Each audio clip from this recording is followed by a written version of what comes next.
Our program today is on AM radio, where it is, where it's going, where it should be going. And I read today that the CES folks continue to lobby strenuously against AM and radio in cars. Over the past 10 years, the number of AM stations in this country have dropped, uh, was it from 4,700 to 342 down. Yeah. It's been a big drop, and Yeah. Statistically, it averages out to about 1% per year over the past half a century. So it's been yeah, a pretty steady decline. Not and always the same rate per year, but yeah, right. it's definitely dropped AM's Well, there's listenership. whole reasons. We talked the last couple of weeks about the one in Kansas that the wind knocked the tower over, and the owner just found it was too expensive to try to rebuild. Others have been acquired by several of the religious groups or the foreign language groups because the current generation seems to not like music so much on AM. Uh, and we get to the issue of the bandwidth and all that sort of thing. And so the idea today is to talk about AM, and the problems are many, not just EVs, but traffic lights, the number of computers in a given location, the noise level interfering with radio has jumped dramatically. And those former class fours that went from 250 watts to a kilowatt so they could cover their market probably need almost five now. Well, that's an interesting point.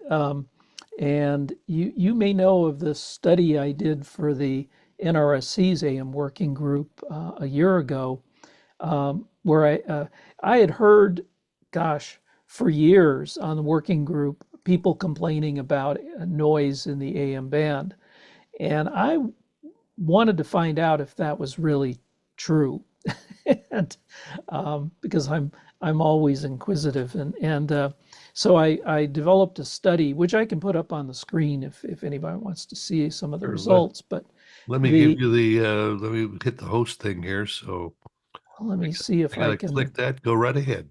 All right, let me go back while I'm talking here and see if I can find the PowerPoint for you. And but what I did was an extensive study. Um, let's see, across the state of Maryland, or at least a good part of it. Here we go. Um, I'll click on share here, and where's that window? Does anyone under 85 listen to it? Well, as Barry was talking about stations going off the air and AM being so uh, seriously challenged these days, the by interference and noise and dwindling listenership, there still are AM stations out there with a fairly large listenership.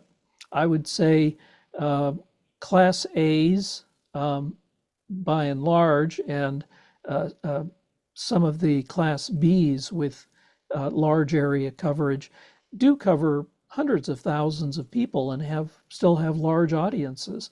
Uh, there are also smaller towns that are more distant from FM and still rely on a local AM station or two or three.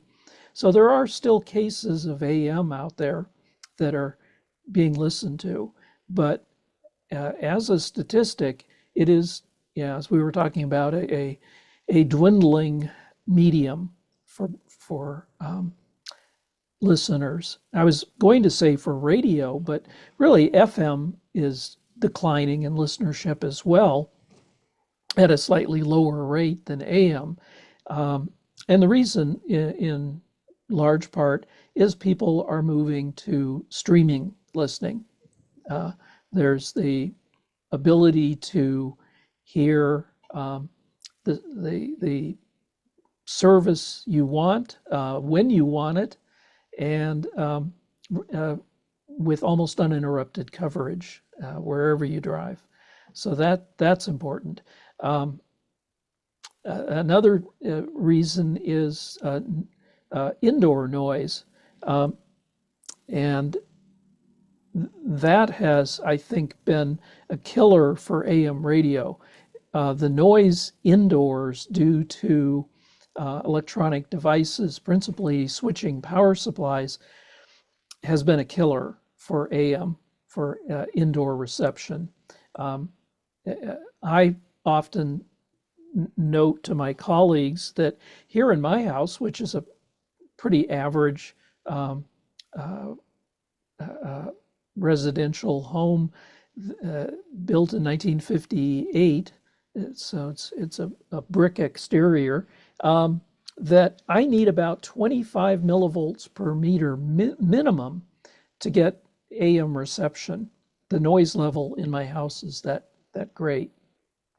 It's all the electronic devices and switching power supplies that generate conducted noise.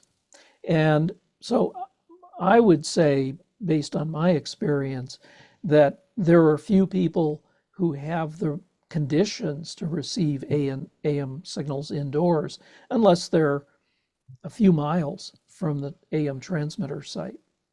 And so that's another cause for AM's unfortunate decline. But I should go back to this study, and let's see if I can find it's where it is. I don't want to put the screen on. Oh, here it is. Sorry about that. Okay. Let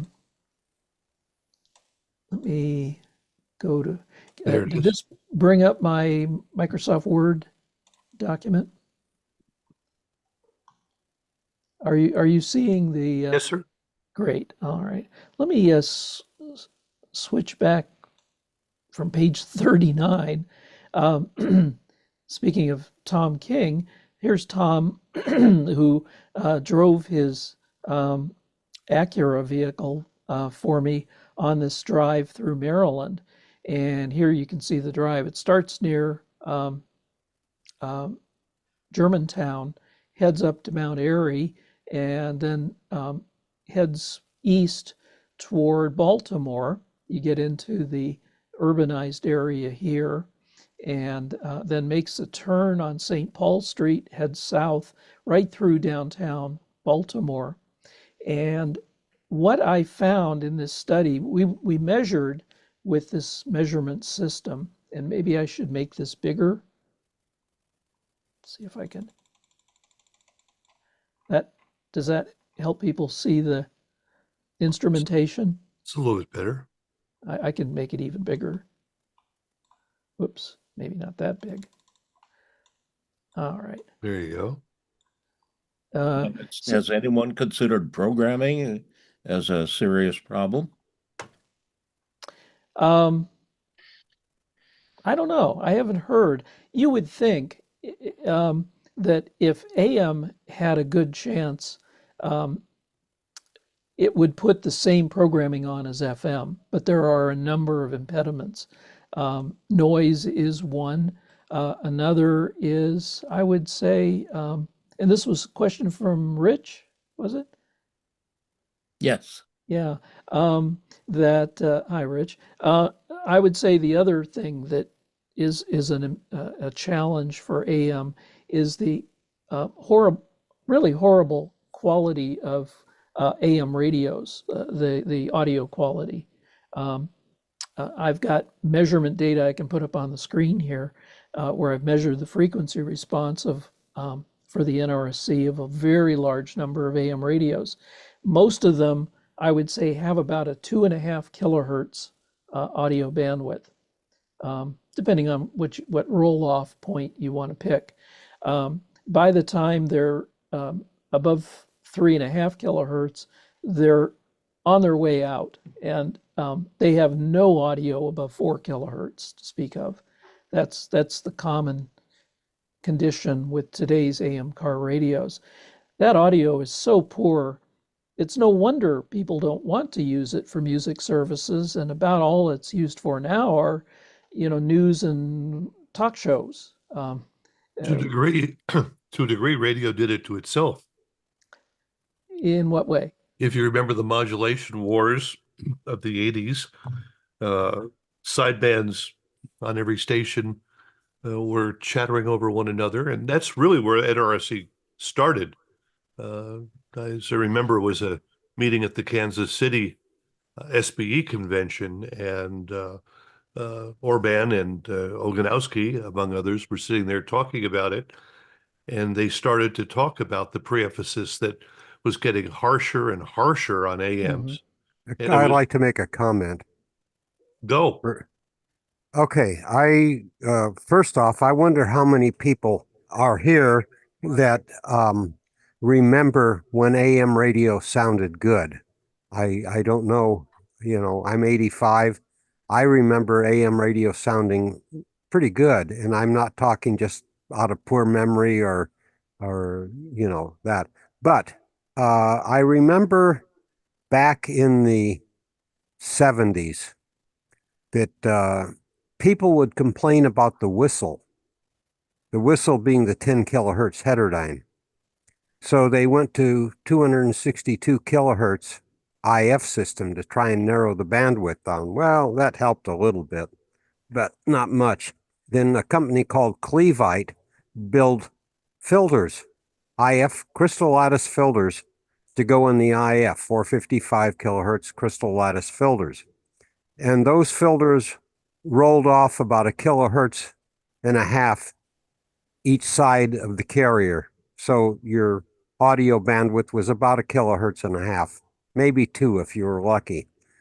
And I remember one station that I was involved with where the general manager came in with his new car and says, "Our radio station sounds muddy." And they went to the chief engineer, and the chief engineer put a cinema engineering equalizer in the line and boosted 10 kilohertz. This is before NRSC. He boosted 10 kilohertz up about 15 dB. It didn't do much for the car radio. In fact, it did nothing really for the manager's car radio, but it sure put it really made the station spread out and cause interference. Well, this happened with a lot of stations, and I was around for this. I saw it happen with personal knowledge of this, and stations were starting to spill over onto each other. And that pretty much led to, the NRSC, which was a forced thing around 1994, I believe, is when it But before really that, got a lot of serious. people went back to their car dealers and said, this radio sounds terrible because Right. this and the car dealers, they got tired of the warranty checking. They called the manufacturers, and the manufacturers brought the IF down to Right. That was where Clevite came in. And so the problem there is audio quality. Again, people don't remember and have no experience really of when AM radio used to sound good. There were some stations that ran out to 15 kilohertz, which was a little bit much, but they were able to. People forget that AM can sound very good. Now we talk about noise. The noise, yes, the noise level has climbed up immensely, but whose fault is that? In some ways, I blame the FCC for not enforcing Part 15, but yet Part 15 is a little tricky, and there's ways to bend the rules there. But it's mismanagement of the spectrum to a large degree, too many stations, and interference, and programming definitely. I don't care how good a station sounds. If you don't put something on there that people want to hear, they're not going to listen, no matter how good it sounds. But you add that poor programming onto poor audio quality, and you haven't got much left. Well, anyway, I think this what's interesting is that the study they did was at the University of Montreal. It was just across from Detroit, as I remember. And so it probably wasn't Montreal. Well, it was in Canada. Maybe you remember this, John. And they compared AM stereo with FM stereo. And the average listener preferred the AM still at that time because the AM stereo did widen things out a little bit. But you've got coverage, you've got interference, you've got content, and then you've got, well, it's not chic to listen to AM anymore, is it? Well, I do remember WQXR in New York, and I believe they were doing 15, and they sounded amazing. And they were doing the con system at that time. Mhm. I can tell you, in my opinion, AM went down once they adopted the NRSC curves, and really killed AM fidelity at that point. Well, actually, the NRSC curve would have solved the problem at the time. The problem, and John, I want to come back to you. The problem was the program directors demanded to be loud, demanded the pre-emphasis. I read through several program directors, and it drove you just nuts because you were pre-emphasizing as bad as for FM. Well, actually, Yeah. I was a PD that did not do that, except at WOR. We were just banging the daylights, but that was talk. Yeah. John? The I grew up in Southern California, and there was a Mexican station that called themselves Extra Music, XETRA on 690, and they played a lot of classical and easy listening music, which sounded very, very good.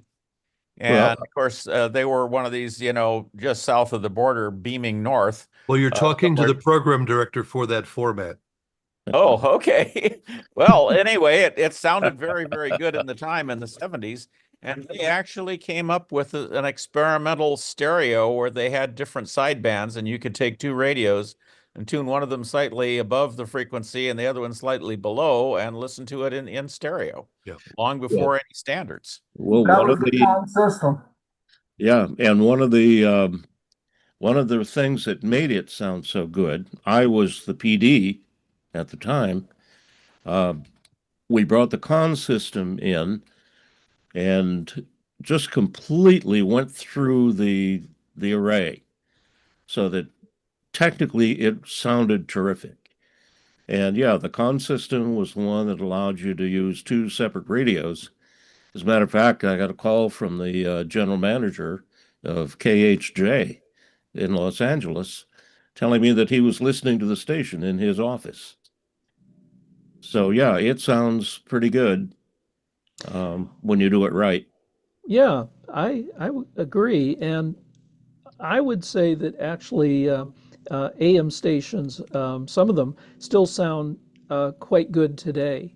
The problem is we don't usually hear the way those stations sound because we're listening on car radios and home table radios that have pretty poor fidelity.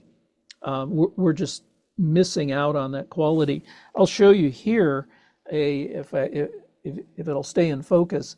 I have a test board from one of the major chip manufacturers for car radios called ST Micro, and the chip is in this little can right here. The bottom, I put this into a die-cast box for shielding. And you hook it up to a computer and you can go through, because this is a special test version, you can change the parameters for that radio. You can change the audio bandwidth, for example, and its cutoff. You can set that to a very high fidelity, and AM can sound great on this radio. But the problem is that car manufacturers specify that the chip in those radios, whether it's ST Micro or another company, has to have very rolled off frequency response. They're afraid of a car owner coming into the dealer and saying, I hear noise on this AM radio and there's something wrong with my car and you need to fix it. And they don't want to deal with that problem. I have a feeling this may be Tom again. Barry, I'm going to toss it back Okay. to you for a minute. All and right. answer Harold, I this. see you've got your hand up, so see what's on your mind. Very good. Sorry I joined late. This is interesting.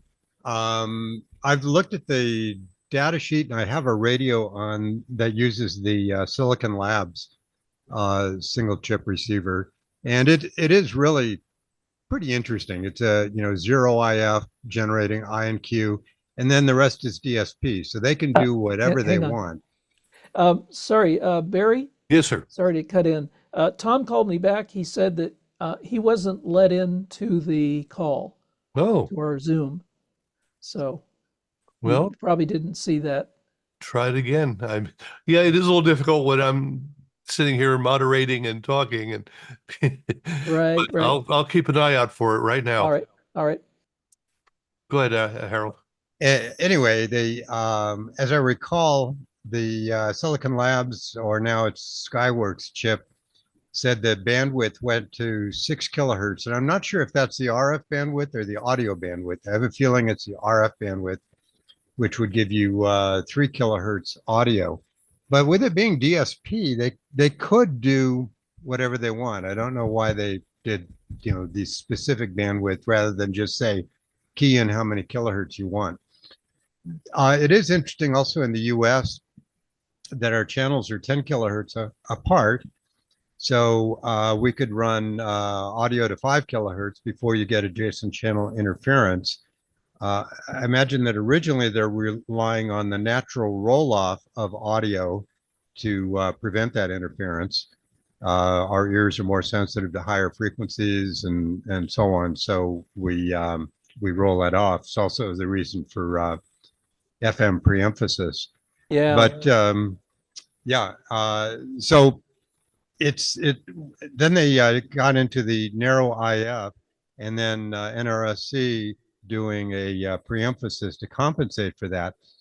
And that's another interesting thing. I see it as a little bit like vestigial sideband in television. We're gonna, tune it off to the side, and it all comes out flat. And supposedly, it should work. There's nothing wrong with preemphasis, de-emphasis.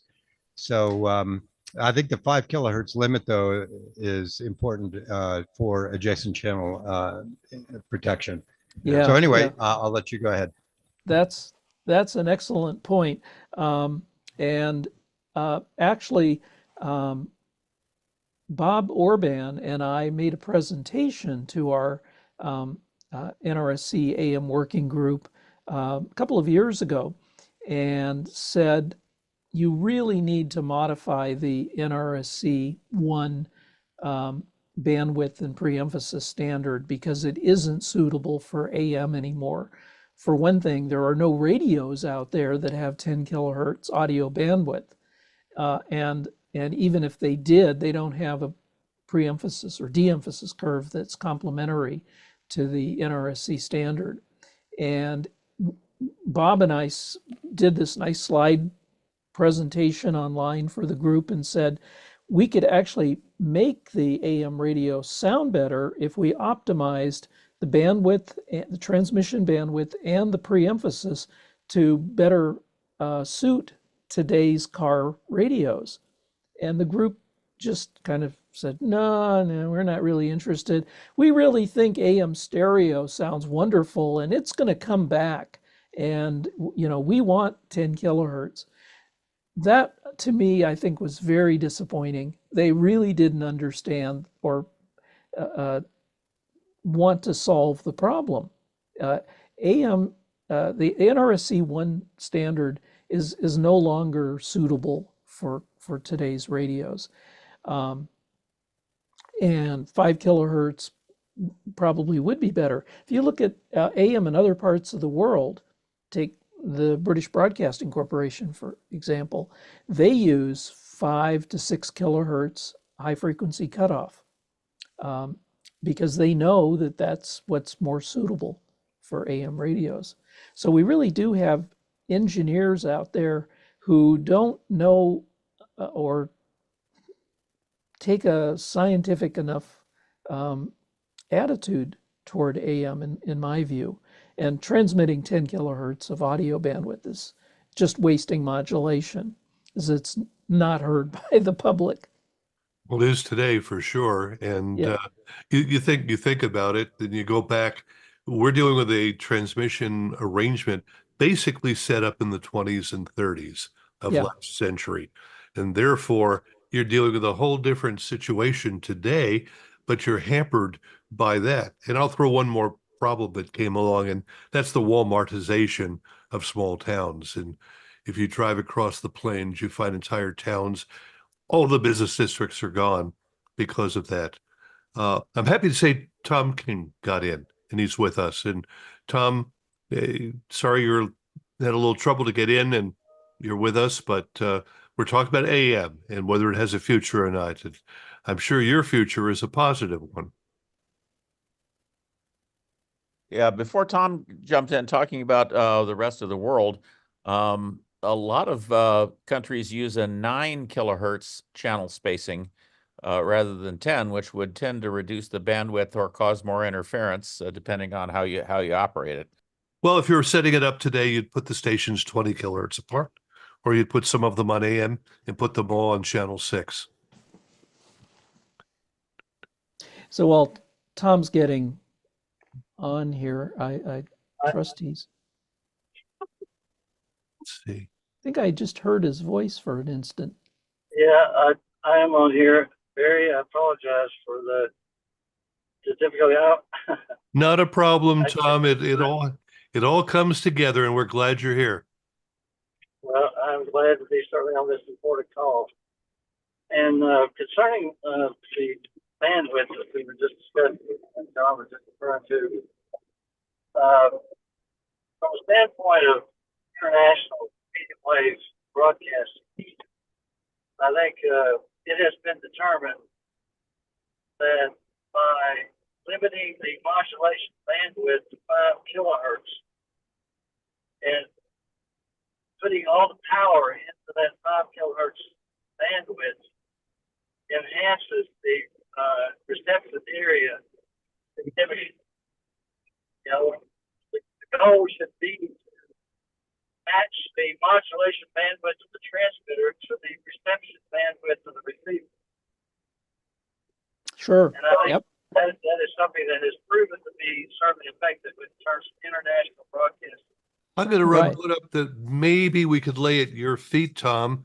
I don't want you to feel attacked now. But one of the things I learned early on in dealing with the directional station, you had your 50 at 0 on your carrier, but just, 5 kilohertz off, 10 kilohertz off, 15 kilohertz off.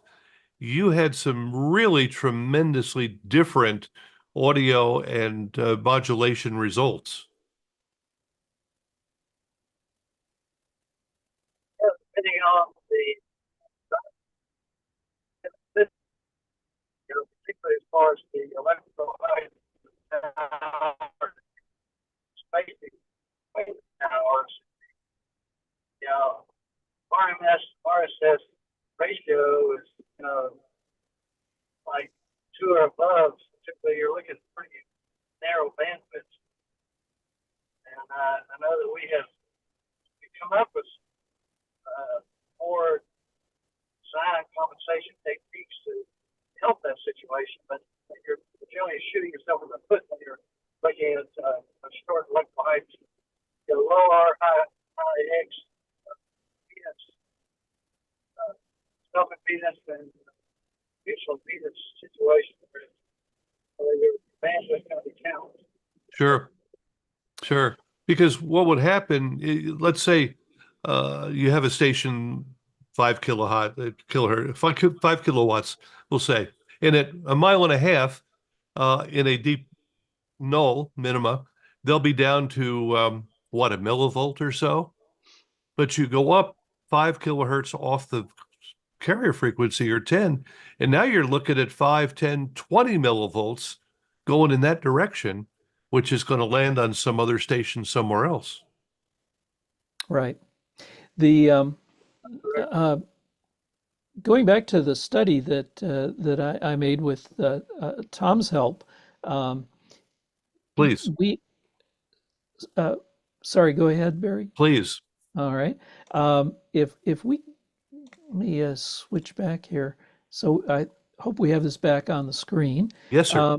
So along that long route through Maryland, we measured the field strength, calibrated field strength of 3 AM stations in Maryland, all 50 kilowatt stations, 2 of them Class A's, one of them a 50 kilowatt Class B, WCBM. So WBAL, WCBM, and then WFED. And we measured field strength from the stations, and we also measured on 2 quiet channels. Here's the field strength, just an example of just part of the route between two streets west of Baltimore, West Franklin and West Mulberry Street. And you can see the field strengths.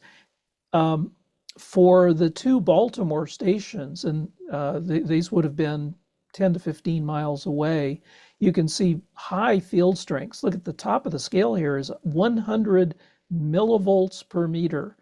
That's a lot of signal. And even when it begins dropping in these areas, it's still 20 millivolts per meter.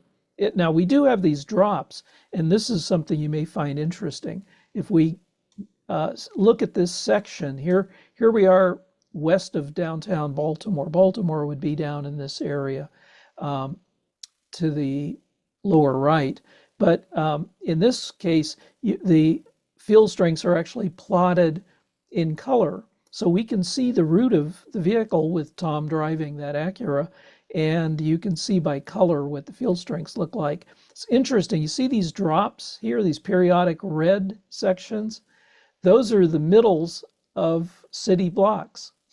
And it's simply what happens to the field strengths as we get into the middle of the clutter. So one of the big findings of this study, which really we should have expected for the last century, is that built-up areas attenuate the AM field strength. But as I was mentioning a moment ago, we also measured 3 quiet channels next to each of the 3 AM stations that we were measuring and recording.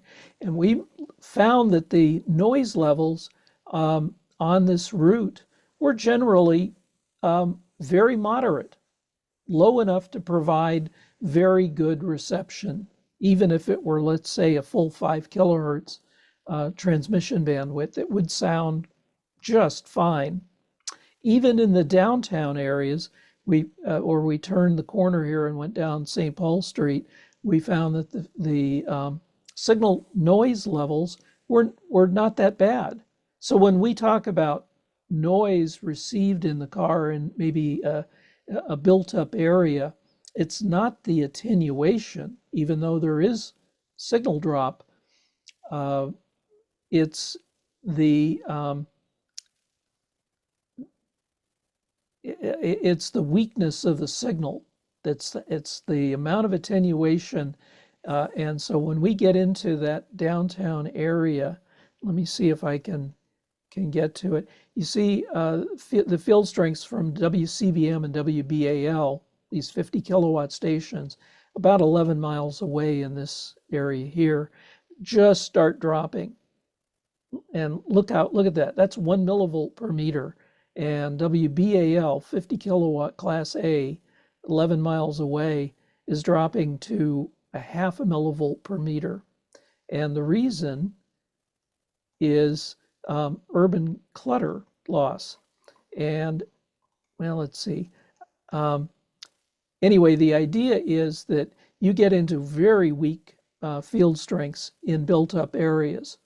And the noise levels, this is the quiet channel right here, in this particular comparison with WFED, still remains quite low in this downtown area. So it's not urban noise that we're complaining about. It's the fact that, oops, we forgot that AM signals get attenuated by building clutter, just like FM and TV. The problem is we draw these wonderful maps with nice smooth contours based on ground wave field strengths, which tell us nothing about the real received field strength. And that's the reason we get into noise in those cases, which is why I'm working currently on this study of a single frequency network, which could fill in signal. Here, That was a thought back around 1985, wasn't it? That they wanted to put, in effect, cells around a major city, say New York, put 5 or 10 different cells, and then that way you'd have stronger field strength in That's right. the area. It's actually still done quite extensively in other parts of the world. Did you know that Japan operates with single frequency networks with combined transmitters in kind of a mesh, usually operating with powers of over 10 kilowatts each? So they're actually doing a distributed coverage with a mesh of transmitters instead of one big stick. And the problem these days is that we, for economic reasons, have been moving those big sticks out of the downtown areas where the signal attenuation was greatest. Yes. Which is shooting yourself in the foot. Sometimes these days, in fact, it seems more often, they combine with another AM station in order to avoid having to build a tower at all. But that's a compromise because they may be moving to a location which is not advantageous to where the greatest signal loss is based on the built-up areas. So moving out of town is a mistake, and that started in the 1980s. The FCC even nearly dropped the field strength requirements for the primary market. It used to be a requirement of 25 millivolts per meter to cover your principal community of license. They dropped that, I think, to around 5 millivolts per meter. And that isn't enough to overcome the losses in built-up areas. So you wind up with weak signals and therefore noise. So here's an example. If you can see this map, is Yes. it there on the screen, Barry? Yes. Great. So here's WFED, one of those 3 transmitters. This is Washington, D.C. down here. And WFED is outside the Beltway north of D.C. This is about 10 miles from WFED in Wheaton, Maryland, down to downtown Washington. Dave Colasar and I did a drive a couple of years ago where we started near WFED's transmitter site and headed down this Georgia Avenue, this gray line here. And the signal was doing great, nice strong signal, until we started approaching this area, which is where you begin to see the build-up in downtown Washington. And the signal began dropping and dropping. By the time we got down to right about here, this east-west line here on L Street, we lost so much signal, I thought there was something wrong with my instrumentation, the same instrumentation we used for that big test in Maryland. I turned on the car radio and it was the same thing. WFED signal was buried in noise, and my instrumentation said the field strength had dropped to a fraction of a millivolt. And this was true on K Street, L Street, M Street, through downtown Washington. only 10 miles away from a 50 kilowatt transmitter. So that shows you the kind of loss that can occur. So that gave me the idea that, well, maybe this is a good place to put a booster. And a booster transmitter like this hypothetical dot right here, called the secondary, could maybe provide a fill-in where the signal level is weakest. And so that's the reason. Oh, and by the way, the NRSC's AM working group did get excited about that, unlike some other ideas I'd given them.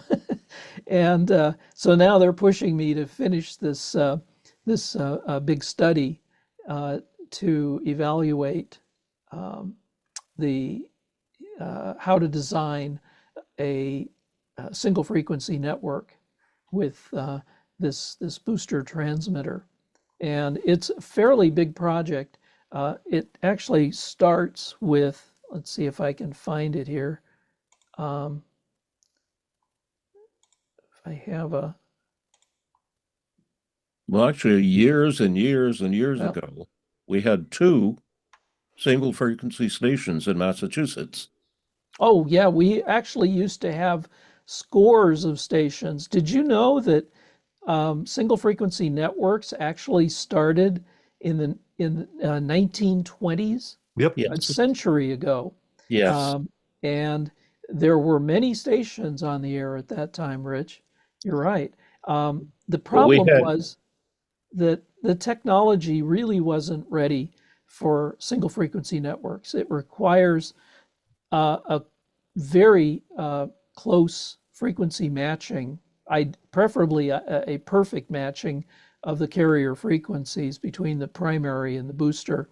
And it also requires synchronization of the audio modulation. And that really wasn't easy to do until we got into the digital age and we could ship audio digitally and use GPS disciplined clocks to match that modulation.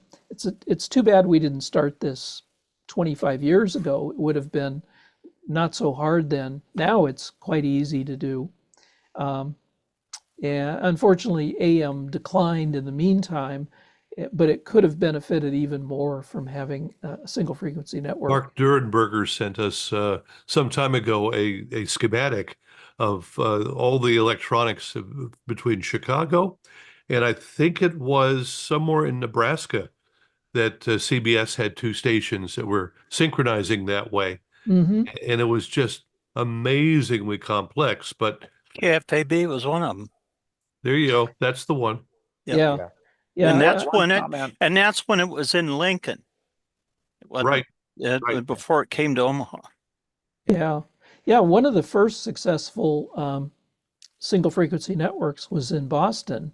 Yes. And that station, I have the diagram on a paper here if we had time to view it. But what they did is they shipped a down converted frequency from the primary carrier to something in the 20 kilohertz range, and they added that to the same audio circuit that they carried the AM modulation audio on. And so they shipped that across town from one side of Boston to the other. They extracted that high frequency pilot tone and multiplied it back up on frequency. And that's Well, that was more than just across town. WBZ was in Boston. WBZA was in Springfield, about 100 miles away. not 100 miles, is it? Well, if you take a look at the transmitter location of WBZ, Uh-huh. which is in Hull, Mass, and then in Springfield, Mm-hmm. it's about, I'd say, 95 to 100 miles. I And the never knew interesting- that it was and that the- far. Yeah, the interesting thing was that WBZ originally was in Springfield. WBZA was in Boston, and they swapped. Right. And you could go, basically, two stations covered the entire state. BZ was 50 and WBZA was 1 kilowatt. And you could go sort of in the center of the state and hear the two, and they were pretty well matched. Hmm. Yeah, And because they were using that system where yeah. they embedded a Well, let's check with Tom divided. King. Tom, if you can still hear us, were you involved in any of those singular frequency situations? Okay. I know that back around 2014, I think Steve Smith and I did a paper at the NAB on synchronization and referenced the work that folks had done in Puerto Rico, that where they were operating, I think it was 3 stations in the network and then another 2 in another location. And they had been on the air with those for, I think, around 17 years. And unfortunately, the FCC cut them down because of lack of reporting on the operation. But they were very well synchronized to minimize distortion in the overlap areas, and very successful operation. They're probably the most successful operation in recent years that has been on the air. KKOB in Albuquerque, they were operating synchronous operations for a long time. And I'm not sure if they still are or not. They were in operation. That's hard to tell, Tom, because KKOB is down to about 1 kilowatt right now, and Yeah, they're not covering much of anything. right. Here's a copy from 1931 of Radio Engineering, and their article is on this system. And if we scroll down here, this is the WBZA, WBZ system. You can see how they actually did this with the audio coming in here and being split to 2 phone lines, one heading toward WBZ's transmitter site, WBZA over here, and they divided down the carrier frequency at one of the transmitters, added it to the line, and then fed that as a high frequency carrier. And it looks like it was 27.5 kilohertz was their frequency. Pretty great idea for a system, especially considering that this was built in 1927, which, next year would be a century ago. And they actually got this to work for decades. So it was a great system. They even have the schematic here showing their carrier frequency and modulation combiner. It's and pretty it neat. sounded very good. The thing is, I'm expecting that widely spaced transmitters is not practical in the U.S. the way it is in Japan. By the way, China operates with single frequency networks up with transmitters up to 50 kilowatts. So they're operating with very wide area coverage. I mean, with that, you know, it'd be equivalent to covering multiple states in the U.S. Not so practical here. So what I'm studying is more of a fill-in with a lower powered booster transmitter, which could make up for those signal losses that Tom and I measured, as well as Dave Colasar, when you get into the built-up areas. So this would be a transmitter that might be more like a few hundred watts or a kilowatt to fill in a high loss area, as opposed to the days of high-powered boosters. My memory Oh. might be a little shaky on this, but I seem to remember in around the mid 80s when this was proposed for the New York area in particular, the big 4 or 5 companies fought all the smaller stations. We got the 50s, we don't care about the 5s or the 1s. And so they shut down the idea of doing cellular AM. And oddly enough, after about 10 years, consolidation kicked in and they ended up with the same channels that were now hampered by their own actions. And Hmm. Wow. not Actually, really, I can tell you that at WOR, we were part of that and just didn't want to give up our advantage, 50 kilowatts versus a little pot boiler somewhere. Mhm. So that was that was a really contentious issue. So Yeah. quick question, the single frequency thing, is anybody in the industry back in the days of Conelrad 640, 1240, and how did they plan on doing that? Well, before we answer that, I'll just add to that that over on the YouTube side, Chris Anderson makes the point that he thinks AM's real value is in emergency communication because when the power goes out, you're not going to get anything else. Let's go to Conelrad and EBS as well as EAS. John, you want to talk to that or Tom? I think somebody else knows more about Conelrad than I do. Um, I see Harold's hand is up. I may have missed when it went up, but Harold?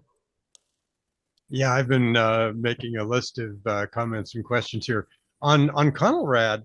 I believe that they didn't simultaneously transmit on the same frequency. I think the idea Correct. was that they'd switch all around, so you didn't need synchronization on that.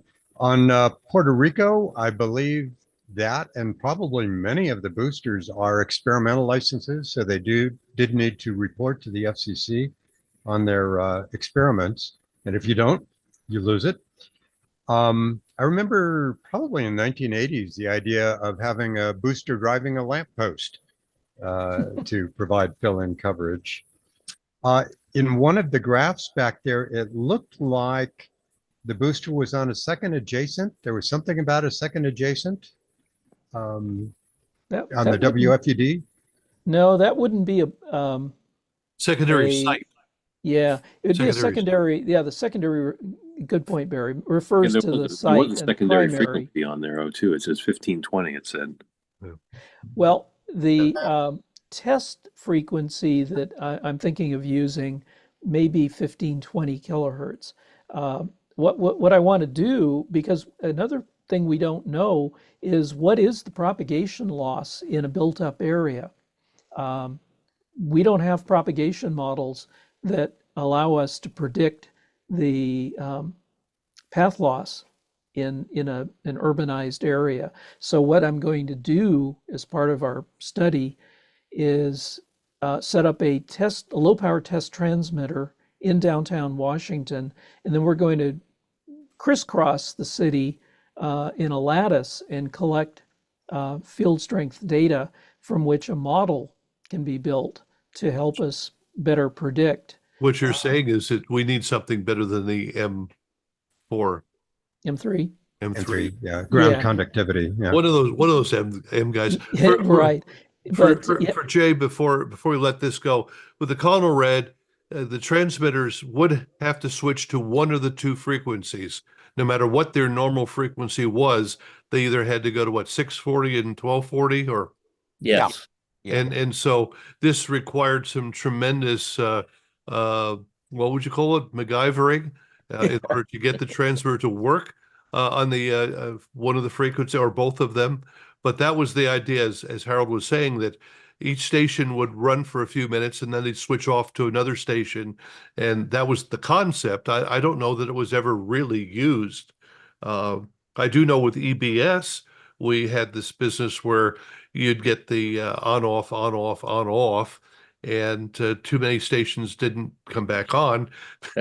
And that was one of the reasons we came up on EAS, and so that problem there. But what you're saying, John, about the need for a separate map, I think is very important. Question becomes though, and a lot of folks have told me that making changes the FCC isn't prepared for in their software is very difficult. And because you'd have to show them that you're using the M3 and the M3 Plus, whatever you want to call it. And but here's the point we come back to: if you were going to rebuild AM today, Mm-hmm. where would you start? Maybe we just wipe the band clean and start with 20 kilohertz differentials. 20 kilohertz offsets would be, yeah, the thing to do, at least to minimize that first adjacent splatter that we have today. Yeah. Bert? How many people are going to go out and buy new radios for any of this?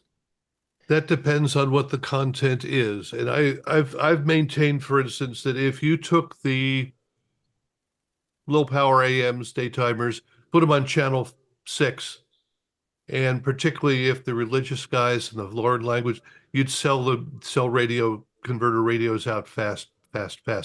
Bert, you had your hand up. I just wanted to make a comment here, and I've been listening about the boosters, the single frequency networks, and everything. I've made some measurements here using an FIM, and the noise levels are high, but not really bad. They're bad enough to cause a problem, of course. But I also used an instrument I have, which is an NM25T Stoddard radio, Singer Stoddard, and it has also in it a peak reading. And in looking at some of these noise levels, like at stop signals and power line noise and switching power supply noise, the difference because of the narrow pulse width of these things, the spikes, if you will, the difference between the RMS, which is what an FIM reads, and peak reading is sometimes 30, 35, 40 dB. So in that peak value is what really causes the interference. That's what we hear. So, you're talking about a tremendous increase in power level. I think what we're talking about here, this is just my opinion, of course, is that we're talking about the tail wagging the dog. What we need to do is, like you say, go back and start over again, but you need to go back in the FCC, and everybody else needs to start dealing with the problem, the noise problem itself. Yeah, that's my comment. Thank you, Barry. Excellent point, Bert. We didn't find the noise of that great on the roadways in that study. And there's something about the solution to that noise that's already built into all of these car radios today that use a chip to demodulate AM. They don't use discrete components anymore, haven't for a decade. Those chips actually have noise reduction built into them, just like this ST micro chip here. And I can turn it on in my test with my test software with this chip. The problem is the car manufacturers won't pay the probably nickel and dime cost for the license to turn on that AM noise reduction. That is something that would have helped AM starting years ago, and it's the car manufacturers. No, in the late 80s, there was something like that, because in the car that I had, which was a Buick Riviera at that time, you got into a noisy area and it actually basically took the high end off. Yeah, there were a couple of different approaches. The other was impulse noise reduction, which would be similar to what Bert was talking about. And those techniques are actually built into these chips that are in our cars. And they will do things like knocking out the impulse or reducing the audio bandwidth when the noise level, if it's sustained noise, rises. It's really a pity, isn't it, that Now, these are not being turned on in our cars. the big, I remember getting my first FM car radio and expecting the signal to fade when I went under a bridge, or expecting the buzz when I went under high tension power lines. And the FM radio, it just didn't do that. And it was like, wait, whoa, this is different. Hmm. You just got accustomed to that, listening to your AM radio in the car. Yeah. Well, now you know, the big thing today, of course, is the EV noise. And John, how does this chip work with the EV noise? Does it eliminate it, or is it impervious to it? It isn't impervious, and the noise really has to be suppressed at the source. And my wife and I had hybrid cars for many years. For 18 years, she had a Honda Accord hybrid, 2006. I had a 2010 Mercury Mariner hybrid. Both of those, of course, had AM radios, and we did not have noise on our AM reception in those cars, even though they had, electric motors driving the wheels along with a gas engine. So it shows that those can be built. It's the car manufacturers that are now resisting the cost of suppressing noise from the EV electrical system. What They've kind of been cost doing is that. that? Sorry, what was the question, Rich? What kind of cost is that, John? They are very tight-lipped about what it would cost. They complain that it would be prohibitive, but they won't say what it would cost to suppress the noise. I suspect that it's appreciable. It might be $100 or $150 to suppress the noise, and to them, that's a fortune Hmm. in Well, cost. I can tell you, years ago, I was working with Leonard Kahn and was in his hospitality suite. And we had a couple of guys from General Motors come in. And literally, it would have been about a nickel per receiver. And they said, no, too expensive. And, it's interesting you say that WFED, you lose its signal close in. In about an hour in Western Mass, WFED will come bombing in. Mhm. It's one of the strongest signals up here. Mm-hmm. Mm-hmm. Well, electric vehicles, even hybrids, do draw a considerable amount of current at fairly high voltages, 300 to 600 volts. And that requires some money to suppress, but it isn't impossible. And I can tell you personally, it works because both my wife and I own Lincoln Corsair plug-in hybrids, which have 14.4 kilowatt hour batteries, kilowatt batteries, and they have the little shark fin antenna on the roof. It's a small SUV, and we do not have AM noise problems. Fortunately, Lincoln kept the AM in that, so it shows that it can be suppressed effectively. And I had a 2004 Prius that had an excellent AM radio in it, uh-huh. both sensitivity and fidelity. Yeah.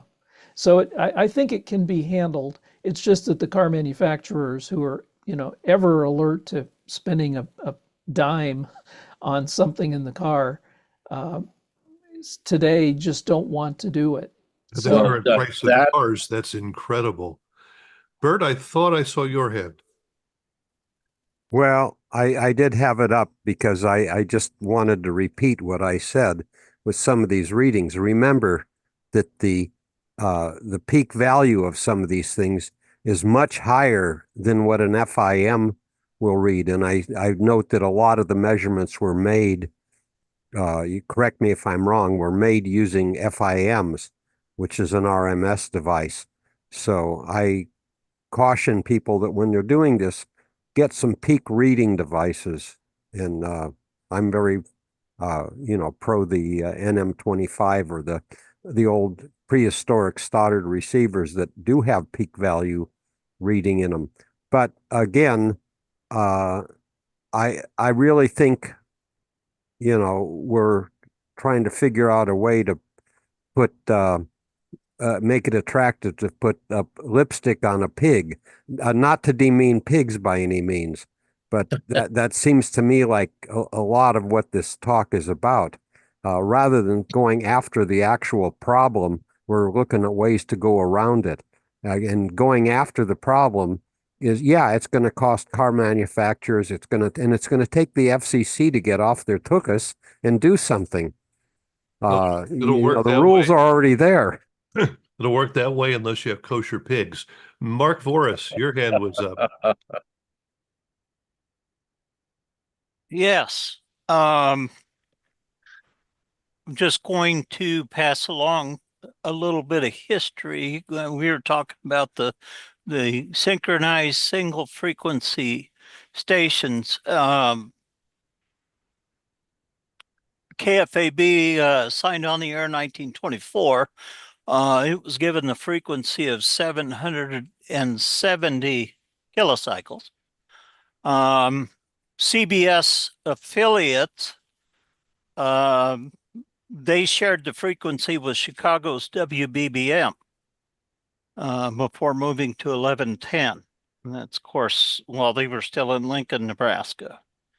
And as I recall, they used for their delay, they used a piece of pipe that was stuffed with denim. I think they guys had old overalls or whatever, and they stuffed this pipe with that. And that's somehow that's how they took care of their delay. I'll have to see if I can find the article about that, but just a little history. That's all I had. Okay. Of course, we have to understand that you can't sell a subscription for AM radio. Okay, Harold? Yeah, I think that is a big thing that car companies are going after subscriptions like everyone else. Somebody mentioned the FCC rules. Cars are exempt from the Part 15 limits, and so are home appliances like air conditioners and so on for some reason. I think cars, it may be becoming more difficult to suppress the noise as they move to faster switching speeds to try to improve efficiency. On boosters, it seems like there'd be a self-interference problem, even if you are precisely matching the frequency and so on. It's interesting, the Geocast FM boosters are using directional antennas so that the re-radiated signal actually lines up with the original signal. But here, it seems like we're gonna have some pretty deep carrier nulls and sideband nulls and so on as we go through the interference area. Is that a concern? It is, and that's also part of the study that I'm doing for the NRSC AM working group. I've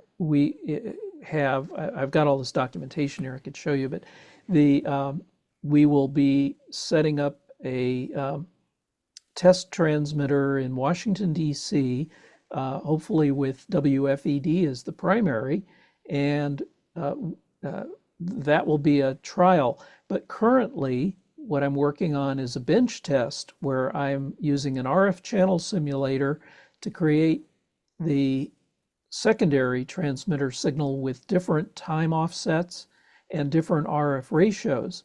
And that will create a table that can be used to depict the size and shape of the interference area. And let me show you here. I've actually got a model that I've built. If I can get it back on again. Here we go. And let's see.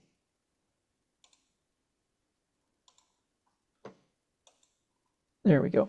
Can you see this Yes. Excel sheet? This is a big workbook that I built, and it already takes into account the time differential and RF signal ratio in a complex model, and it then computes that on a bin by bin basis geographically. This is just a trial test that I did for the single frequency network booster in Santa Fe, New Mexico.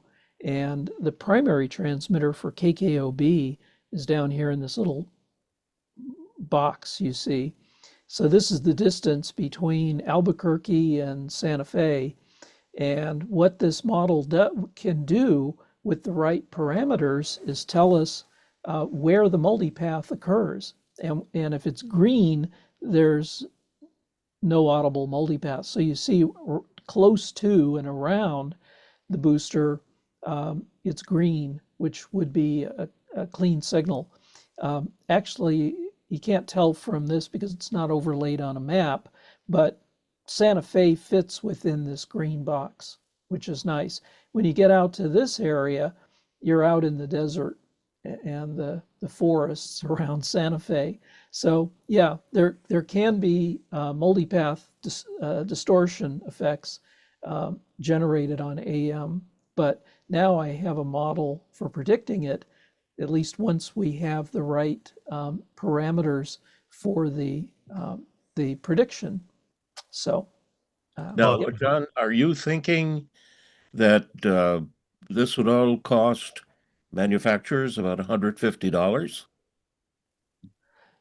Oh, well, I was talking just now about the single frequency network that is operated by KKOB and in Santa Fe, New Mexico. But Right, but we were talking about what it would cost for receivers. And I think you mentioned $150 per car. well, that was on the subject of in-car noise generated by the electric power system for an EV, an electric vehicle. Okay. That's only a guess. It might be that high, but they won't tell anybody what it really costs. So manufacturers are tight-lipped across the John? board. Eric Marguson on YouTube asks, what about the talk of digital AM? We really haven't touched on that very much. Yeah, that is another a potential solution because it is much more impervious to noise than amplitude modulation is, and therefore its coverage for an equal amount of radiated power is greater. So yeah, that is a potential solution as long as you have an HD radio, a digital car radio in your vehicle. Then there's two questions. Number one, especially with directionals, do you not find signal dropping in, dropping out, dropping in, dropping out? And number two, for home use, we don't have very many HD radios anymore. Well, you have zero. Yeah, it'd be practically impossible to find one for home use.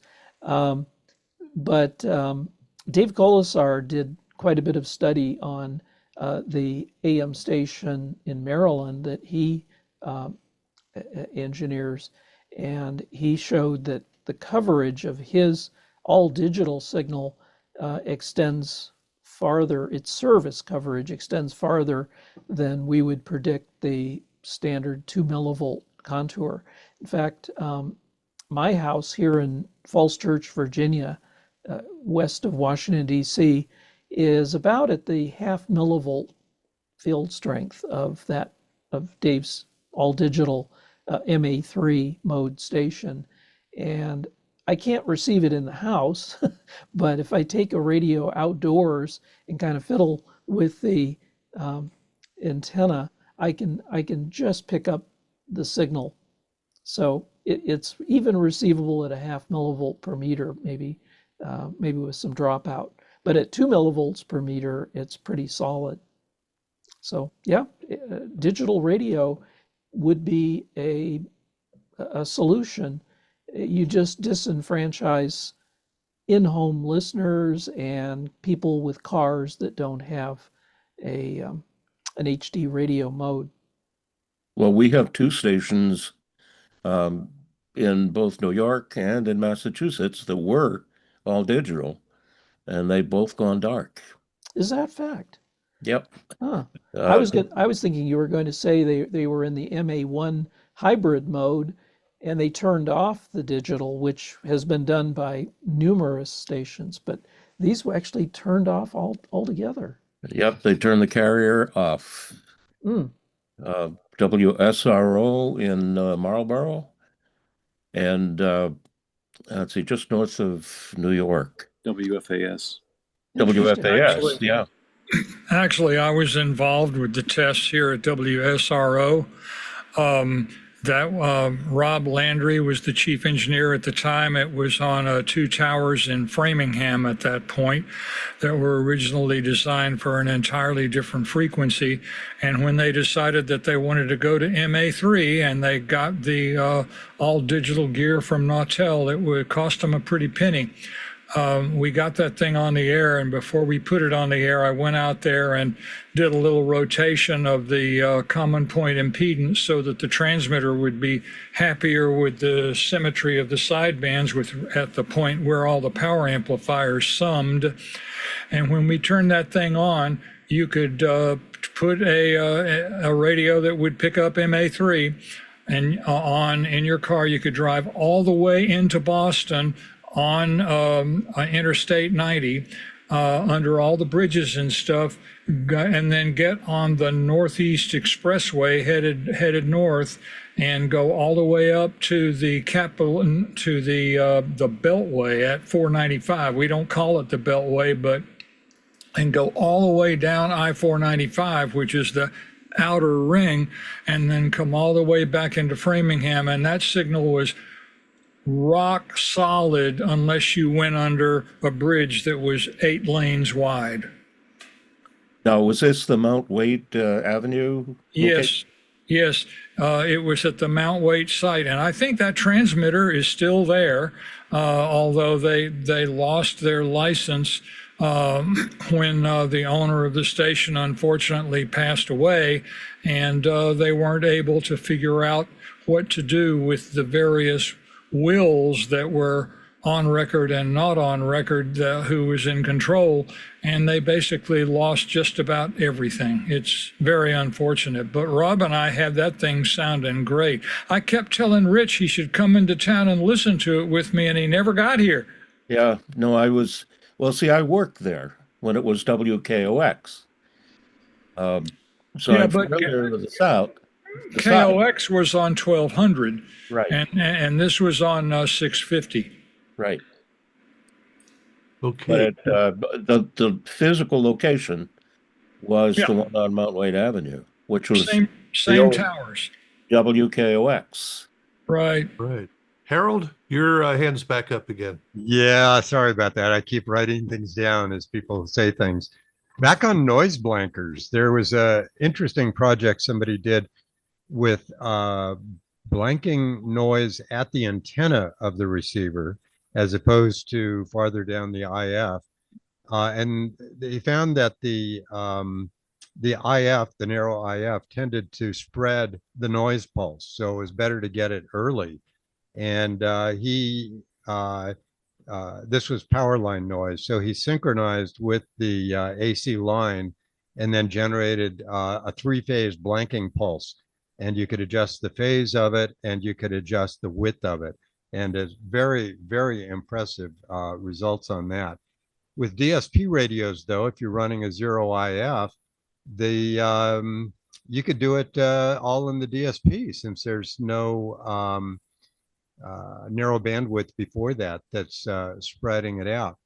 This thing of all digital, I'm wondering how much in-home listening is now on RF to begin with versus streaming, and how much would you give up?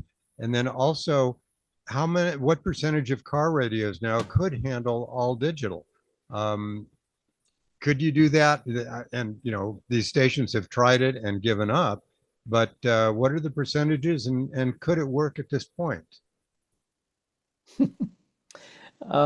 Yeah, well, I'll tell you a story. Both my wife and I love the Lincoln Corsair, which is their small SUV plug-in hybrid, so much, and we're retired, so we don't drive that much, so we don't need a full electric vehicle with a huge battery that weighs 2,000 pounds and is expensive to build and expensive to get rid of. And it seemed like the plug-in hybrid would be a nice match. And she got the level 3 trim, which has HD radio for AM and FM in it. And I got the level 2 trim, which is almost, the car looks identical. But I got in my car, and after a few weeks, I realized I never get any HD radio on this. What's going on? I contacted Lincoln, and they said, oh, no, you don't have it on a level 2. So that's because we chose a digital audio broadcast system for the United States, which is owned by a private company, and they're out to make money. And so they charge car manufacturers a license fee for something that we took for granted with radio in cars for years. And when FM came along, we didn't pay a fee to add FM, but we do for HD radio. And so I don't have HD radio in my car. So there's a problem for us. We have cars that just don't have HD radio. Mr. It's a great, Collins? yeah, pardon me? Yeah, I'm just wondering, John or anybody else in this group, in my daytime job, over the last 10 years, I've done a lot of traveling, driving over the road, and usually in rental vehicles. So they're fairly recent vehicles. The last year or two, I seem to have noticed that the quality of the AM reception in some of these vehicles is beyond atrocious. I mean, it's like they had stuck a 60 dB attenuator in the antenna line or something. I mean, I'm used to what an AM normally should sound like in many of these areas because I've been driving them for years. And just the last couple of years, it seems like, at least in 2 cases I can think of, these are larger SUVs, so they're not cheap 50-cent cars. And the worst of the entire bunch, unfortunately, was a Ford Expedition, which is my favorite car for cross-country work. And the AM reception, even close to a local area, was essentially unusable. And I'm wondering if that's another attempt to try to get us to forget about this AM in every car business. So just thought I'd see if anybody else had any such observations or comments. Well, John, it's just software today. The radios in our cars and trucks are operated by a chip that's made by a company like ST Micro, and the audio fidelity, such as the bandwidth, or whether it has noise reduction and noise blanking, is just a software feature. And they might pay a nickel for that feature, but if it costs them money and they don't want to pass it along to you and me, they just don't offer it. So really, the poor fidelity in car radios over the past more than a decade is DSP. It's just what you program into the radio. It's easy to change if we could get to it. It's not like the old days where we had, resistors and capacitors and transistors, and you could go in and you could modify it. You just can't modify the digital settings in these radios. So we'd have to figure out, how do we get car manufacturers like Ford to increase the damn fidelity? Wasn't even so much fidelity, it was complete listenability. I mean, it was I'd be fairly close to stations that I knew exactly where they were, and Mhm. I still couldn't hardly receive them. So it to me, this was way, way worse than just normal, poor fidelity or something. There's something else going. I don't know these little thin antennas that they use anymore. To me, I wonder if those things are worth the paper they're printed on. They're But this was noticeably horrible. Yeah, no, those little shark fin antennas are surprisingly good. They, I can tell you that. They do have a field effect transistor front end to preamplify the loss from that small piece of metal that's up there in the fin. No, it's really in the chip in the radio that defines how good or bad the radio sounds. And yeah, I could do that with this receiver here. I could set it up and you could hear it, and I could on my computer say I'm going to set this narrow bandwidth, which is what they often do, and it's disgusting. And that's what car manufacturers are choosing because they think people would rather hear that than hear a little noise in the background. Noise is natural with AM radio, although it's, I think, low enough to be a little problem. And the fact that there's noise reduction features built in, which they won't pay for. So it's our car manufacturers that are really hurting us. It's that balance, isn't it? The money on one side versus the other, versus the Yeah. listeners versus the lobbyists. And it's like you have too many moving parts to really accomplish real improvement in many ways. Mm-hmm. I would want to ask Tom King, uh, I want to ask him about this trend toward diplexing, triplexing, quadruplexing. 250 kilowatt stations in Chicago are now leaving. Well, one of them diplexed on another, and now they're both leaving to go on a short stick. What's left of the signal?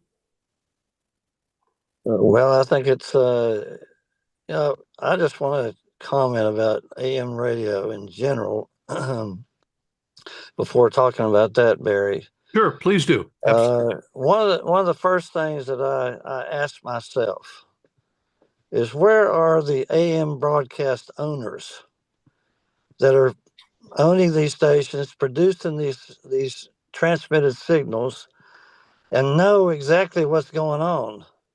But where are they in the face of Congress and the Senate and the FCC crying out, what can we do to fix this problem, this noise, this attenuation we're seeing in the downtown areas? We have 50 kilowatt directional stations in New York City for one reason, and that is to overcome the attenuation from infrastructure in downtown. And also that doesn't have the problem with, as FM has, with multipath. And that is why high power AM stations are still prospering. Some of the top billing stations in the country, in the top 10, are AM stations in major markets. For that very reason, they are live, they're local, they're relevant, they're public service stations, which is what AM radio was created for in the beginning. And I can tell you that regarding AM radio and every vehicle legislation, I serve on the NRB President's Council. We were in a Capitol Hill session back in the summer, listening to Brendan Carr, listened to several congressmen, senators, including the Salem media lobbyists. And the big challenge there is Steve Scalise, the Senate Minority Leader, who is very much in the pocket of these streaming guys. And he is the one that's really keeping this legislation from getting on the docket for them to vote on it, which has been a problem. At first they wanted to have it continued into perpetuity, and then they reduced it to 10 years, and now they're fighting to reduce it to fewer years. And we really need to get behind everybody on this call, your local congressmen, your senators. Be sure they're supporting that bill, because it needs all the political pressure. It's good to see that Donald Trump is behind it, and we need to get this done while he's in office, because it's been sitting before them for years, and it really needs a lot of political pressure to get it moving. But we were involved with Conrad Troutman on a all digital 1 kilowatt station in the New York City market, and he put that on the air, and he had it on there, I don't know, less than a year, I think. And he said that, live streaming was getting, a majority of the listeners. And they couldn't justify keeping the terrestrial signal on the air for that reason. And, I think from the standpoint of AM radio, I think we need to continue to understand that it was originally a public service media. We've gotten away from all these major broadcasters doing all this, satellite program distribution is not local. I think we need to go back to the local news information, advertisements. It's free. And certainly that's one of the things we need to emphasize. It doesn't require a subscription. And I think noise, as John was showing in the study that we did, where we did the driving test that John's referred to, the major issue is the degradation in the infrastructure. And AM synchronization boosters is a possible way to deal with that. Again, we're talking about downtown DC. Finding a location for a booster is a big challenge. We tried to find, rooftop locations. We talked about NAB roof. We've talked about FCC roof. I mean, well, it's tough to find a place to put in a booster in a place like that. But I think it's a relevant technology, and it's certainly relatively inexpensive to implement. And I think John is on this study that he's going to do. I think it's going to be very helpful to determine what the feasibility of that technology is today. The NAB will not let you go on their roof? They would love to. It's a pretty small roof, actually, so it's not maybe the best to work with. The other thing is that they're actually out of the core downtown area, and I would rather put the booster where the signal is weakest for WFED, and that's in the downtown built-up area, the K Street, L Street, M Street. That's where all the office buildings, a lot of the government buildings are located.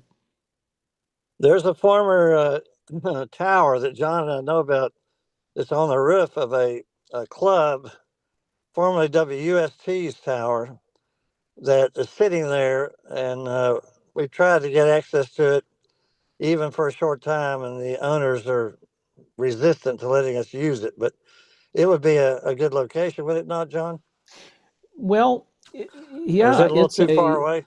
It's what was WUST's frequency? It was very close to 1500. It was maybe 1580. Might have been, yeah, or 1560, something like that. So it is actually a suitable tower sitting on a 2-story building, which Tom pointed out is now a Washington D.C. nightclub. But it's about 2 miles from that core downtown area. And as I was saying, this building loss at AM is so great that I think the extra 2 miles would actually make it too far away to serve where that signal is weakened the greatest. So great. I know there's going to be tower. 23 different objections, but what about if Donald Trump wants it, put it on the White House? Yeah, right. Yeah. Well, about the how we'll about probably be able to find some building that, and this is not going to be a large antenna. You know, it's Yeah, not going to be a traditional it's going to be very small. 5/8 high, wavelength high tower with a big ground system. So hasn't the business case been made? And I'll say Atlanta and San Francisco because I've lived in both of these just recently. Mhm. They're now simulcasting with full power FMs. Isn't that solving this exact problem? And How many of the top 10 have people done that? You know, I can only talk about KCBS and WSB, but it seems to me that that solves the problem, not you know, changing the noise floor and all these details that you're talking about. But if that solves the problem, that's a whole lot cheaper and a whole lot more effective, and it's in process right now. And what's I know it doesn't save AM per se, but uh, I can punch up either one from the car radio. Hey, Well, it Bert, doesn't even have to be full power. Get a 250-watt translator. I'm not And talking about a translator. These are full power FMs from I understand that. duopolies, have you? But Right. the stations, instead of going after all of these, harm reduction things, they simply want an FM translator. I want to 250 watt. I mean, they're talking 100 kilowatt FM on Sutro here. No, I understand that, but I'm You telling me saying a that 250 watt translator is going to replicate that solution? no, that's not what I'm saying. I'm saying that owners are more interested in getting a translator than they are in, getting rid of interference. Hey, Barry. Barry. Lark, If they would do it. Lark, Yeah. So just to be clear, I'm putting on my broadcaster hat and taking off my work hat for those who know me. I really liked what Tom said about the owners. Why aren't the owners doing this and that? So here's my question for the group, and it is rhetorical. How many AM stations, percentage-wise, do you think are running their FM translator with their AM off the air right now across the United States? Well, I've heard that's been requested to the FCC, and the FCC says no. That's the only way you got that translator. You got to keep it on. Of course. So the point is what interest is there in AM? So the second thing is and I hate to be cheeky, but it makes a point. There's an old saying that I love to share is, and I've said it here before, what's the difference between a pirate broadcast station and a licensed broadcast station? And the answer is the pirate's a lot easier to find. So the bottom line is I've got to just say from, my experience as a broadcaster and yes, the other experience, it's the ownership. I mean, they just turn off the AM or leave it as long as that 250 watts is running. Now, why is that? Of course, it's an economic issue. Of course, if you can't chase it back to the dollars, you don't understand the problem at all. But as engineers, we are typically more passionate and more ethical than the owners are. And that just comes from the fact that our work product requires both of those elements, both passion and ethics. We are typically the safety net for passion and ethics because of our responsibilities for keeping stations on the air and all that entails. So, there can be a lot of fascinating discussions about what if, but if the dollars aren't there to drive it, there's not the passion or the ethics on the ownership side. And I got to tell you, I don't see that ever reversing. I hope I'm wrong. I can't even get an FM translator. I have a 600-watt day timer. I would love to get more power. It would be a cold day in hell before WWVA gets a power reduction during the daytime. Well, the FCC received a petition 3 days before Christmas from a group of radio stations asking the FCC to change the technical limitations in order to allow more FM translators for AM stations specifically. So that was one of their solutions. I think that's the focus. Get a translator and, say to hell with the AM. Yeah, well, yeah. Won't let you do that though. You got to keep that AM. It's the rules, isn't it, John? Right now. Well, the petition includes the option, Well, I I'm talking about believe, the of rules turning right now. off the AM. Yeah, I'm talking about the rules right now. Oh, the rules right now, yeah. Yeah, you can't disregard that. They'll make you shut down your translator. Now, how many people are doing it's a different one, Right. Let's go back to the I question. can tell you that if you file a complaint, you have a much better chance of getting that done. Just like if you buy a lottery ticket, even one, you have a much better chance of winning the lottery. Oh my goodness. Let's go back to the question I asked Tom a little while ago about these multiplexing. Is this good or bad for AM? Well, I think again, it's a economically driven decision, Barry, that the land that the stations are sitting on is more valuable than the station itself. And so I think we are seeing some. We have customers that are building multi-tower, multiplexed directional systems now, and so there are certain markets where they still see that as a viable solution, where they may sell their property and then move. And I think what we've been addressing. Like if we go back to the case where, for instance, where WMAL moved out of the Beltway area of D.C. out to Germantown, Maryland. Mm-hmm. They took a significant reduction in their downtown city coverage in doing that, and right. That I have to question the validity of that decision. But how many millions of dollars did they get for the land? Yeah, well, they got a very large amount for the land, no question about it. So that was the trade-off, obviously, and I think it makes more sense, I think, to operators, depending on the coverage affordable, to multiplex and get in a lease arrangement where they don't have the responsibility of maintaining the site. So they can cut their operating costs significantly by doing that. But they might cut their listenership in half too.